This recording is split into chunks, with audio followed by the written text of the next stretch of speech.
Hello, viewers. Happy August Monday to each and every one of you. I'm Ron Grant, and you're listening to 284 Media, live and direct out of Tortola in the beautiful British Virgin Islands. We are going to be joined, of course, by our very own cultural icon, Miss Eileen L. Parsons OBE. It's August Monday, and she's breaking down for us a lot of the history and heritage that we have come to know. We're going to be right back after a word from our sponsors. The wait is over. CCT Fire is here. Experience ultra-fast downloads, seamless streaming, and even more reliable connectivity on an all-new fire-blazing super-fast CCT Fiber network. CCT Fire. Bring it home and upgrade today. Viewers and listening audience, it is August Monday in the beautiful British Virgin Islands, and unfortunately we are not able to celebrate our festivities like we do in grand style, but that does not mean we cannot be educated on the history and heritage of these beautiful British Virgin Islands. Joining me today is our very own cultural icon, the one and only Eileen L. Parsons OBE. She is one of the first women legislators, former education and culture minister as well, and also a founder of the BVI Heritage Dancers. That is perhaps one of the most significant parts of our culture, and we're so honored to have her. Miss P, happy August Monday to you, and welcome to 284 Media. Thank you, and well, it is a happy August Monday. It is a sad August Monday. How we able to jump up and trash back as we custom. We ain't able at all. Although I am not able to participate physically, I still used to enjoy myself on my flute. Absolutely. Miss P, I am a young professional, and I think it is important for many of us to really understand the purpose of our August festivities, from the village to the food fair to the parade to the observing of the reading of the proclamation at the Sunday morning. Well, we have grown accustomed to it, of course, the games as well, the food, but we are interested in having this conversation with you to really take us back a little bit to and guide us to the point that we've gotten to here today. I, like you and many others, I look forward to the parade. I look forward to coming on the road, and I am honored to be able to have this conversation with you. So thank you so much. Well, it wasn't always like this. I mean, we have evolved and we have matured, we have grown and all of that. But originally, at least when I must say, came into town in 51 as a very, very young adult, came back from St. Thomas. What it used to be was called Fete on the Field. The churches alternated. The Anglican church 1 year, the Methodist church another year. And all they would have is a big coconut covered tent, coconut branch covered tent, and the women of the church would cook. They would have food, and it was mostly the children participated in the foot races, bag races, egg and spoon. There was the orchestra of the day there playing, and people gathered around. When the Anglicans, when it was their year, they had a Miss St. George, which was the precursor of our festival queen. Okay. They had a Miss St. George. And then in 1953, when the young Elizabeth was crowned queen, England sent out quite a bit of money for us to celebrate. And a committee was formed, of which I was fortunate and honored to be a member. And we really celebrated the coronation in grand style. And that was, I think, in June. And we said, if we could do this for Her Majesty, why can't we do something like this for August Monday? Because we had a parade of Rotongs on the street.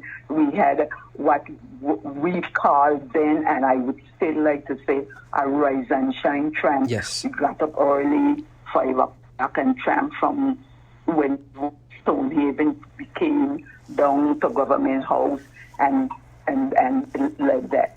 So that was for August. We kept the committee, and 1953 we had a thing.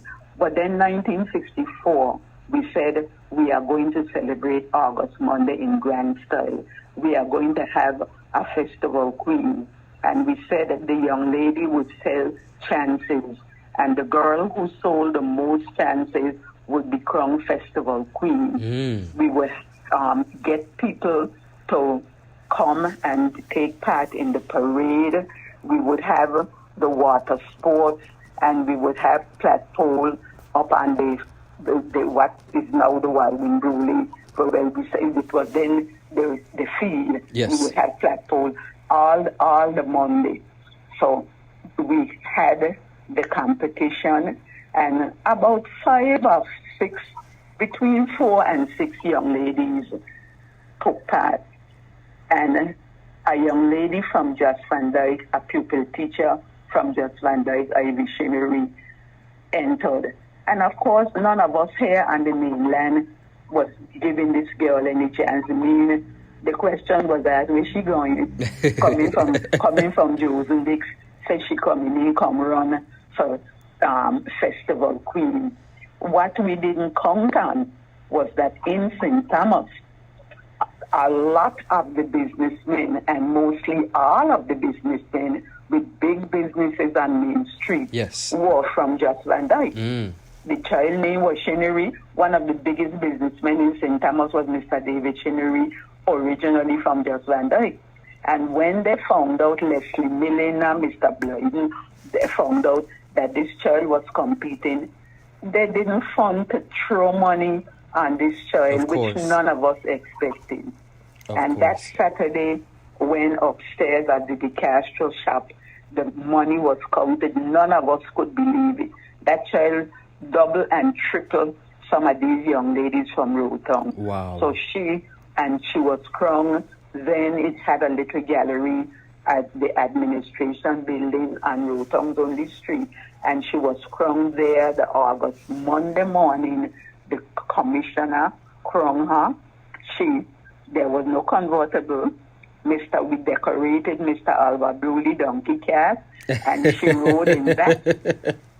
I mean, this was grand style. Wow. We had a parade. I remember I had a troop in the parade. My troop was named Peter Pan, Cyril Romney, who became a chief minister. Cyril Romney was Captain Hook. And of course, from then 54, I was winning first prize for troop every year. Amazing. On the field, the afternoon, we had flagpole competition. I entered a flagpole, and of course, this first prize I got from the flagpole, and I was winning first prize flagpole every year till I left here in 65. Wonderful. So the next year, we had the August Monday up on the field, and we had horse races the Monday afternoon. The racetrack, believe it or not, was there behind the Elmer Stout High School. Okay. They ran from where Dabrio is up to where Atley Bar is. Got it. And back. That was the racetrack. And you stood on the side, and the jockeys were so good, the horses didn't run you down.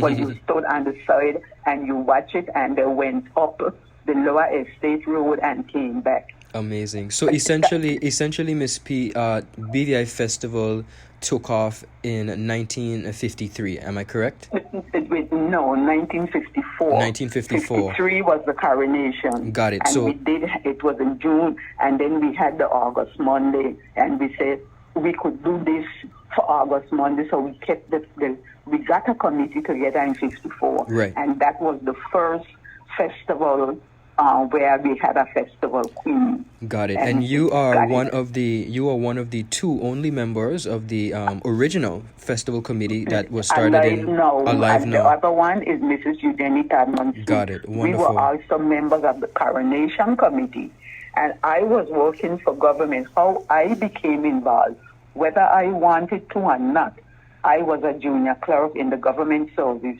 I could take shorthand because I had learned it in school in Thomas.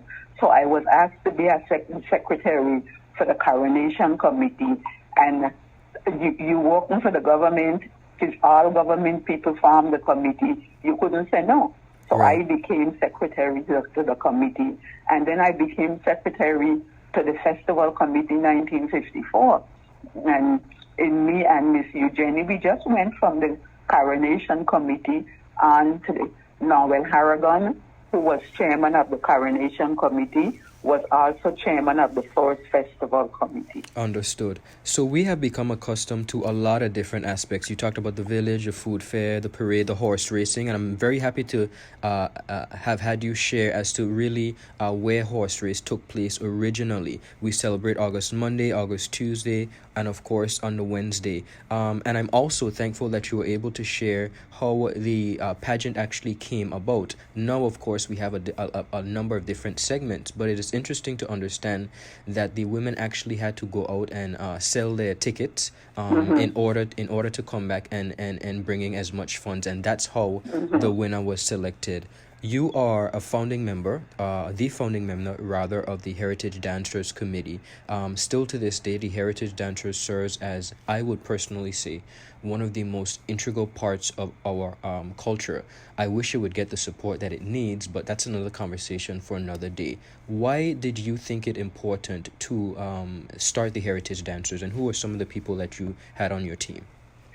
With me, I don't know, look like I go sleep at night and I dream what it is my country should have. And before that, I still can't sing a note, I still can't play one. But in 1975, I formed the community singers because the country had nothing cultural. And the community singers came up to have 75 voices. We lasted till 1980-something when the young girls went to St. Thomas, so we break up.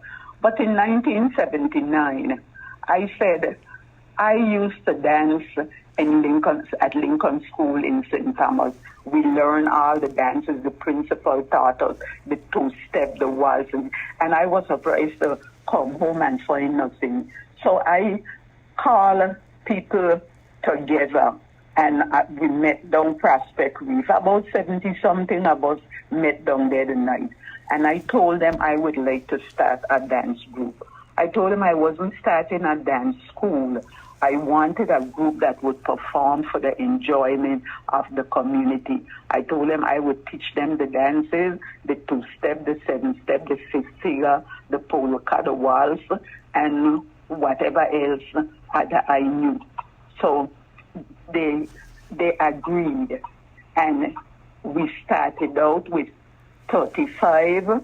It boiled down to a solid 35, and the most of the men were from Sikaubi. The original people, the most of the men were from Sikaubi, and practically some of the women.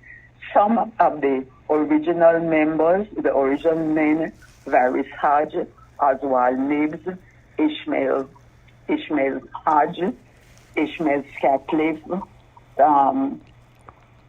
Those were Owen Simmons. Owen Simmons was one. Sidney Bratwitz, Isaiah Letson, they used to call him Pablo, a walk alone. And men, Janice and her sister Madge Nibs, Irene Penn O'Neill, Doreen Gomes, myself, Franca Pickering, and Naomi DeCastro Daniel, and Mariette Foy, her cousin Kata Smith, Otis Barronville and her husband Calvin. All they were original members. I had a record player, and I had the records of James E. Stanley,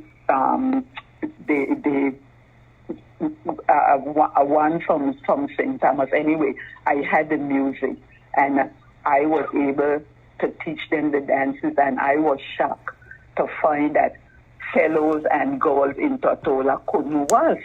Because to me, I was doing the waltz every time I was a child in Thomas.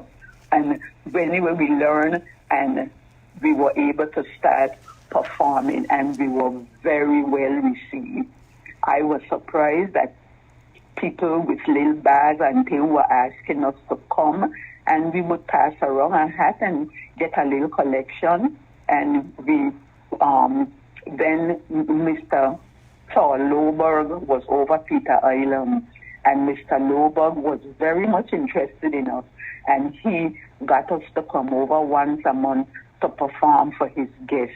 And lo and behold, Mr. Loberg paid us $450, and we performed for an hour. We got things to eat, things to drink, and we performed. And we went to St. Thomas, and then a young lady named Lynette Harrigan was working at the tourist board, and the tourist board used to have trade shows and things about in the different countries. And that young lady got American Airlines to agree to carry us, and later the Lashing Dolls with us. And we were able, through that young woman, to go and be ambassadors of dance for this country. We went to San Francisco, we went to Germany, to Switzerland, to Atlanta, to Dallas, New York, almost all the Caribbean islands. We used to go every year, Montserrat, to take part in a dance competition. And of course, Montserrat told us we were the best, but we couldn't come Montserrat and win, get first place. We always got second place. People would be bawling out, thief, thief, but we still would go down and perform. And to me, my best contribution to this, I mean, I have a couple, but I still a number of the contributions. heritage dancers have been my best contribution to cultural preservation in my country, and I am glad. When I was a cultural officer, I had a dance group in almost every school. Up to yesterday, I am in Bobby parking lot, and a young man came up to me and said, "I know you don't remember me." I said, "No." And he started to sashay. He said, "You teach me this in the elementary school." Amazing, amazing. I said, "How would I be expected to?" And so many times I meet young men and they say, "Miss P, you teach me to sashay," and telling me in what school. Amazing. And it's a pity it's no longer continued. It's really sad that culture no longer has a plank in political parties' platform. Agreed. And it is sad. We have lost, and we are losing. Our children are coming. They don't know a thing about us, what made us a people. I understand. Now, I want to ask you in regards to that, what should we be paying more attention to as a country as it pertains to culture and its preservation? What do you think we should be paying? What we should be doing, and I am speaking as the person who was this country's first cultural officer, thanks to Mr. Charles Wheatley when he was education officer. He said our culture was deteriorating and he needed to stop the retardation. And I was working somewhere where I was happy, and he told me, "Eileen, come help me." And I left the job I had and I went, and I was able to begin to make a difference, not only with the dances, but cable and wireless then had given me 13 flat poles, one for every school. I went to New York to a wholesale place and I bought the ribbon. I gave each principal a flat pole instruction book because I had one. I photocopied, I gave them.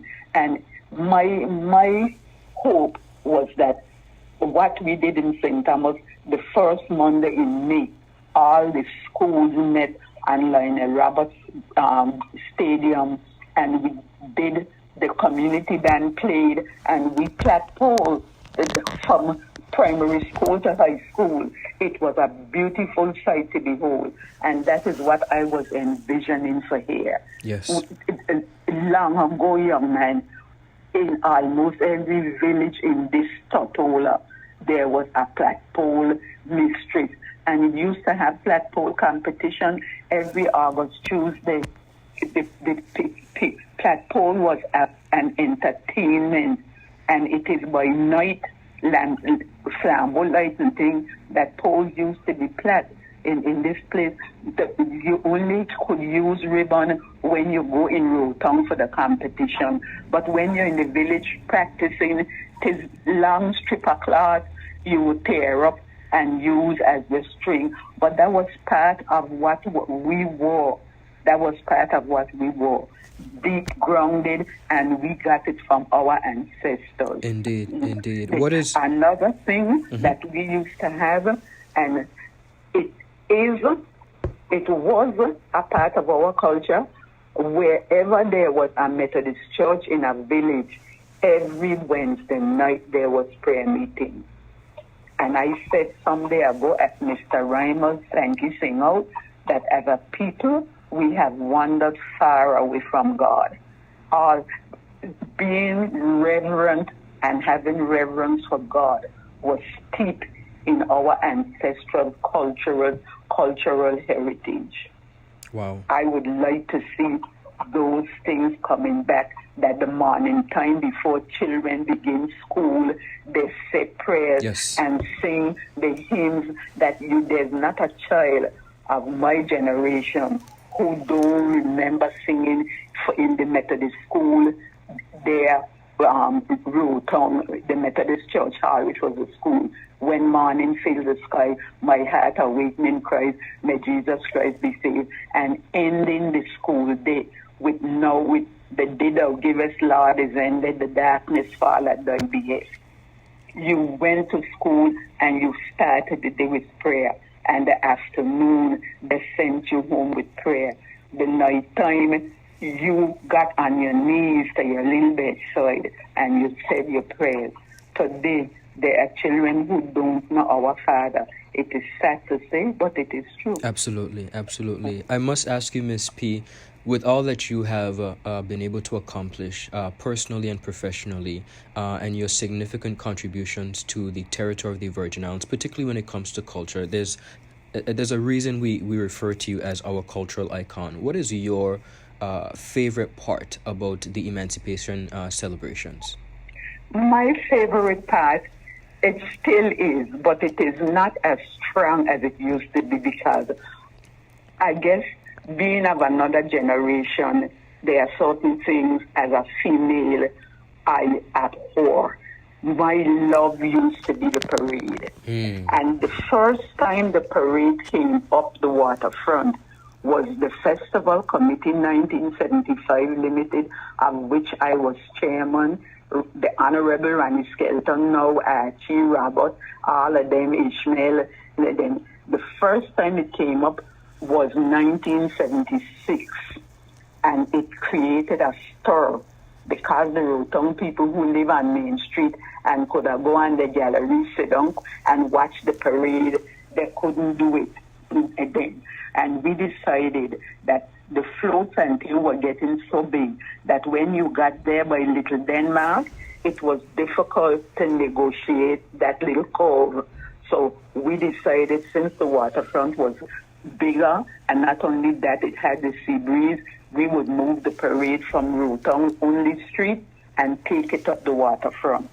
And the first time that we had a float in the parade was 1976.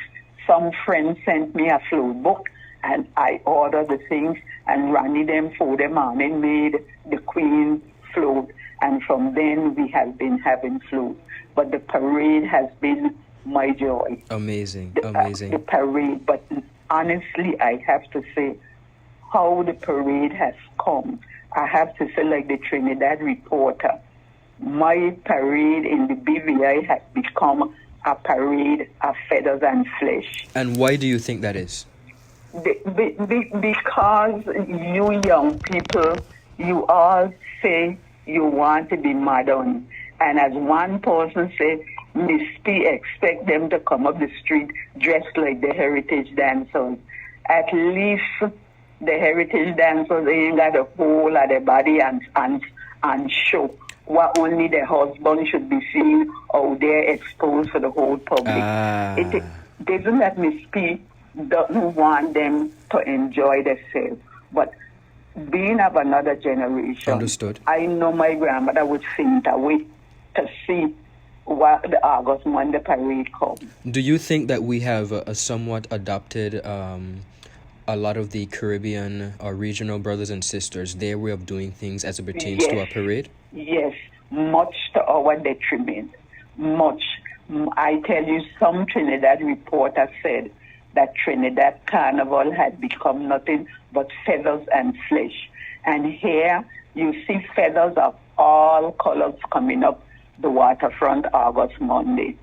And you see flesh in all its, one must say, disabilities, and everything is great, big, small, medium, in between, things that only, and I sometimes wonder, how could a mother and father or a husband or a boyfriend allow the girl child or the girlfriend or their wife to leave home dressed like that? Understood. I honestly wonder. Well, and as you mentioned, with the evolution of the young persons like myself, that perhaps where it has come to. But I must ask you, in all honesty, the Virgin Islands is a melting pot, and when I say melting pot, we have been blessed to have persons from all over the Caribbean come and live on our shores and participate, make a living, and contribute. But as it pertains to BVI identity, do you think that we have a cultural identity crisis in the BVI? We do. We know, and I must say, talking about having people from the Caribbean among us, the very first float we put on the road in 1990, and won first prize, as we have done every year since then.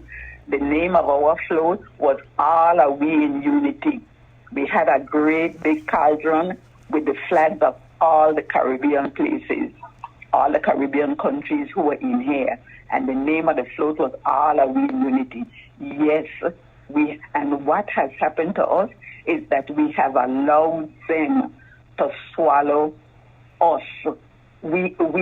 It isn't that you come to my house and you have to follow what I do. You come and you may be stronger. I quickly succumb to what you think is right.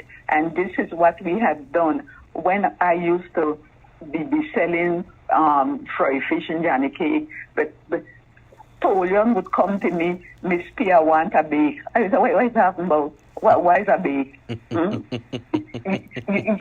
Come on. And when we started festival, the Rise and Shine Tramp in 1954, that is what we call it, a Rise and Shine Tramp. Yes, ma'am. Now we are talking about Juve. We don't have a Juve. Juve is a Trinidad something, and some of us even can't pronounce it. They're saying Juve. When I keep saying, let us keep our own. It is a Rise and Shine Tramp. We sell fried fish and Johnny cake. When you're going to tell me, oh, saltfish and ackee, no, that is not ours. I eat nothing joke. That is not me. That is not us. We cooking pea soup with sugar and pigtail and big dumpling. Don't tell me, and milk. Yes. Don't tell me you can't cook it like that. You got to leave out the milk and the sugar, and you can't put in the pigtail. Then it is not Virgin Islands pea soup. When you come to my house, you eat my pea soup like how I cook it. Yes, ma'am. When you come to my house, you eat canned pork and hell of a Cattletown dumpling. You don't tell me, oh, I don't eat pork. I can't eat. Why are you making eat pork? Speaking of food, what are some of the festival traditional foods that we have grown accustomed to from way back when? From way back when, and not very much now, the red pea soup. And the field and the days when the Methodist women were the better cooks, and it was the red pea soup, and you had your boiled fish in mayonnaise and lime sauce, and you had the okra fungi. I don't think anybody could cook okra fungi like Totola people. And then you had the corn pork with your dumpling. Those were food for festival that people used to buy for festival. You had the ground provision, cassava, and talking about cassava, you had cassava bread. Yes, ma'am. Another thing that is local and native to us in the Virgin Islands, both sides. Christmas, cassava bread and guava berry. Nobody makes guava berry liquor like Totola people. And I could with confidence say, I believe, and I know if Charles Whitty listening, he gonna tell me go sit down. I believe mine is the best. When I look my guava berry Manchester, you could smell it through town. Well, I will definitely have to be the judge of that one of these good old days. Why you never guava berry? It is actually one of my favorite. I actually love it. It's a little too sweet sometimes, but I enjoy guava berry. No, well, mine is sweet, and well, I invite you to come Manchester. I think Christmas yet, but I have what is cured, and when you taste mine, tell me if you're going to ask me for a little bottle to go with it. I absolutely will. Miss P, I want to thank you so much on behalf of my generation and on behalf of the people of the Virgin Islands. I want to thank you so much for your contribution to the territory. You've served in a variety of capacities in and outside of politics, but you have indeed encompassed culture and heritage, and you have contributed significantly. Today, August Monday, is a different look for us. I think as the times continue to change, as the tide continues to turn, we realize more and more what's important. And I appreciate your conversation. I appreciate your willingness to always be willing to pass on your knowledge to the younger generation like myself. It was an honor speaking to you, and you always answer when I call, and I appreciate you so much. So happy August Monday to you. Let me say something that people don't know, and I don't say it often. I am the one responsible for the cultural center. I started a fund with the festival committee. Governor Wallace gave the $400 and the $6,000 we had put aside, and then Rotary and Lions came in and they helped. And then Mr. O'Neill told me about Sir Rupert Briarcliff trustees who had money. Maybe I should write to them and see if they would be willing to help. Mr. Stout said he would give the land. And I wrote to the trustees, Mr. Westwood and Mr. Shirley, and they thought, I told them I wanted a center for the performing arts because we used to have the Queen Show and the A.O. Shirley ground. And I used to ask all folks, children at the festival committee to keep their fingers crossed so that it didn't rain, because in those days we didn't have tents. And Ronnie them used to go to all the schools, collect chairs, and put them out on the A.O. Shirley ground and hope to God it didn't rain.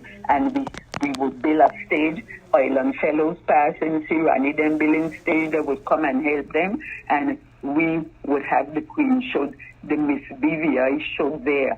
For we changed the name to Miss BVI in 1975, and I decided we should build something, and I started, and Mr. Westwood then gave me $350,000 that I form a committee, and we built the cultural center. It couldn't be named after me, for it wasn't my money, so we named it after Sir Rupert Briarcliff. Indeed. But what was the cultural center got there because of me. And I am proud to say so. And we appreciate that. And I think in a number of cases, Ms. P, your legacy continues to show forth in different capacities. And we thank you. We appreciate you. I, for one, applaud you. And I thank you so much for your time. So a happy August Monday to you. However you're enjoying it and spending it, do enjoy the day. And happy August Monday to you too. And I am on sure try to enjoy myself. Indeed. Thank you so much for your time today. Okay. And thank you for always calling on me. And I am happy. As long as my mind is still good, I am happy to be able to share something with people of your generation. Absolutely. Virgin Islanders and friends, you heard it here from the very own, our cultural icon, Miss Eileen L. Parsons OBE. It is August Monday in the BVI. We encourage you to celebrate, but as you have listened to this, take some time to really understand the history and heritage that has come to be what we celebrate on this August Monday. Bye-bye.